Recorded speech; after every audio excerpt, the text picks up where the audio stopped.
Quinta corsa è la quarta manche del Tommaso Grassi Award, la prossima sarà il centrale e la conclusiva.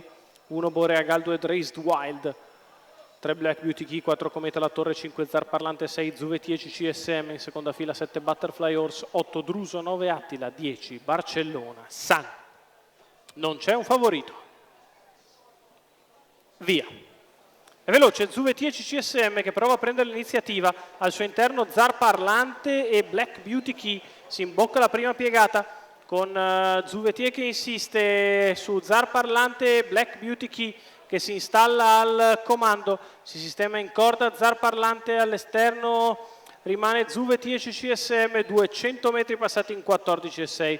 Black Beauty Key al comando nei confronti di Zar Parlante, la terza posizione per Boreagal, mentre progredisce Attila che si porta allo scoperto dando una schiena a Zuve 10 CSM. 400 metri in 29,7 per Black Beauty Key che si trova al comando, allo scoperto Attila nei confronti di Zuve 10 CSM, in corda rimane Zar Parlante che precede Boreagal, mentre la mossa in mezzo alla pista è quella di Barcellona Sun.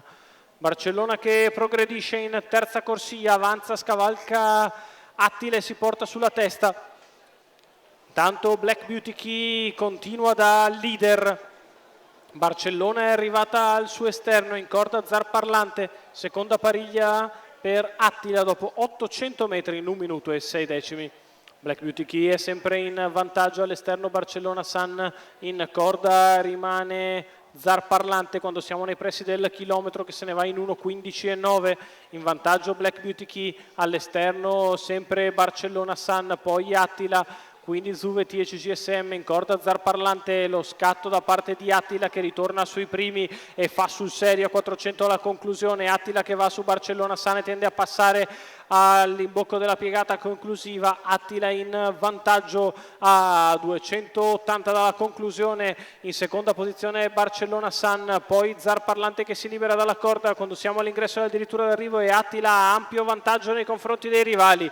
Attila che nel finale viene a rifinire il tutto in semplicità, mentre c'è gran lotta per le piazze con Zar Parlante che fa il secondo, al terzo è Zuve 10 CSM, 31 ad arrivare. 1:16,1 il ragguaglio cronometrico per il successo di Attila. Alberto Garruto per Marco e Lorenzo Bortolotti al training, i colori di Guido Mezzetti. La vittoria dell'8 anni da uronometro che guidato alla perfezione da Alberto Garruto si impone nettamente sul traguardo, mentre per le piazze viene ad emergere Zar Parlante che precede Zuve 10 CSM, poi Barcellona Sun, ancora Butterfly Horse e Draced Wild per i 5 che prendono punti in questo Tommaso Grassi Award.